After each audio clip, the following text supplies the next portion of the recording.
top Democrat on the Senate Foreign Relations Committee, Senator Bob Menendez from New Jersey. Senator, thank you very much for being on the show on this very busy morning. I appreciate it. And I want to know, were you briefed in advance of the strike at all, Senator? No. I don't believe that even the Big Eight were briefed, and certainly as the ranking Democrat on the Foreign Relations Committee, I was not. Have you spoken with anybody in the administration about this by now, at this point, this morning? Nope, not yet. No one's reached out. We've reached out to get a briefing. And, look, Saddam Soleimani was a terrorist. He cost the lives of hundreds of Americans and civilians throughout the region. His direction of the Iranian Revolutionary Guard, Quds Force, has worked to destabilize the region, including our efforts in Iraq. So we're not going to lament his death. But the question is that has to be answered by the administration next week when Congress comes back into session is what brought us to this moment. We have had other moments in which we could have taken Soleimani out. We did not. So what brought us to this moment? What's the intelligence behind that? And what comes now? I have been arguing for some time that the administration needs to devise a strategy as how it relates to Iran and what's our pathway forward. And I fear that this administration used tactics but has no strategy in the long term. And what we cannot accept is a march to an unauthorized war. You asked the question, and there's two pieces of that I want to get to, Senator. You asked the question of why now? What is triggering this? Secretary of State Mike Pompeo, as you know, was out this morning, and he was talking about the idea that the U.S. was thwarting what he described as an imminent attack in the region. Is that satisfactory? Is that a justification enough, in your view, for this strike to have been carried out? Well, Hallie, I want to see what is the intelligence behind that. You know, we had supposed allegations of weapons of mass destruction in a different administration. There were none.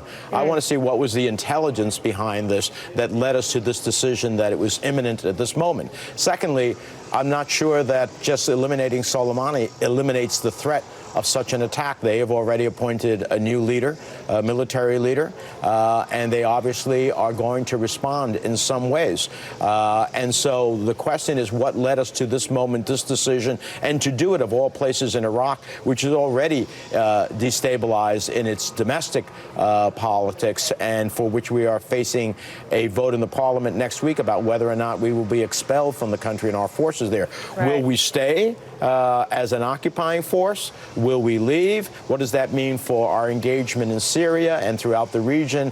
This has a series of rippling effects that can be quite tumultuous. I want to ask you about what's next and the strategy, but quickly here, given that the IRGC has been designated a terror group, given that the strike was carried out in Iraq, do you believe that the president had proper authorization to carry out this attack as he did? This is why we need to see the facts. The administration seems to think it has broad authority.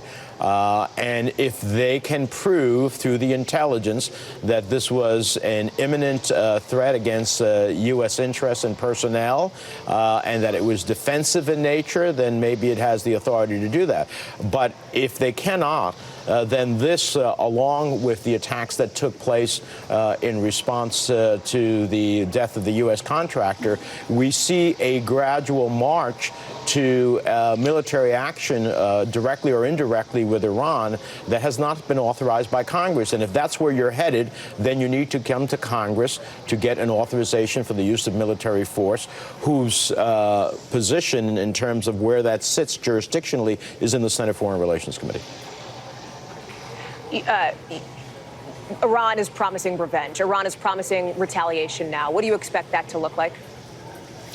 It can take so many different forms. Iran has a series of proxy networks that are violent. It could be Hezbollah against Israel. It could be the Houthis in Yemen. It could be attacks on the oil infrastructure of the Saudis, the Emiratis, the Bahrainis. It could be attacks in the Strait of Hormuz as it relates to oil tankers that they previously had. They can have sleeper cells in the United States. It is possible to see sympathizers and supporters of the Quds Force in Iran to make attacks here. Our diplomatic embassies across the globe and our diplomatic personnel, our forces throughout the region, there are unlimited possibilities. Iran does not have to challenge us directly because we have superior military force, but asymmetrically, it can destabilize the region. Senator Bob Menendez, a critical voice in the Democratic Party on this issue. Senator, thank you for being with us this morning on what I know has been a busy one for you. I appreciate it. Thank you.